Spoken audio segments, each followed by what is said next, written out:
தினகரன் கைது நடவடிக்கையில் அரசியல் சதி இருக்கலாம் என்பதை புறம் தள்ளிவிட முடியாது என்று விடுதலை சிறுத்தைகள் கட்சியின் தலைவர் திருமாவளவன் தெரிவித்துள்ளார். தினகரனை கைது செய்த போலீசார் லஞ்சம் பெற தயாராக இருந்த தேர்தல் ஆணைய அதிகாரிகள் மீது நடவடிக்கை எடுக்காதது ஏன் என்றும் கேள்வி எழுப்பியுள்ளார். 4 நாள் விசாரணைக்கு பிறகுதான் அவர்களை கைது செய்திருக்கிறார்கள். ஆகவே நாம் முடிந்த முடிவாக இதில் அரசியல் சரிதான் உள்ளது என்று சொல்ல இயலவில்லை.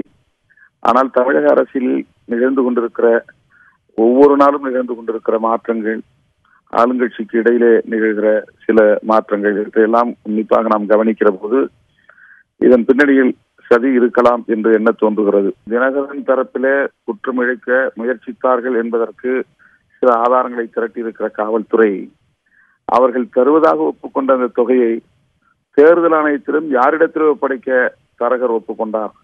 கொடுக்கிறதுக்கு தயார் என்று முன்வந்தவர்களை கைது செய்திருக்கிற காவல்துறை வாங்குவதற்கு தயாராக இருந்தவர்களையும் கைது செய்திருந்தால் இதிலே ஓரளவுக்கு நாம் உண்மை இருக்கிறது என்று வெளிப்படையாக ஒப்புக்கொள்ளலாம்.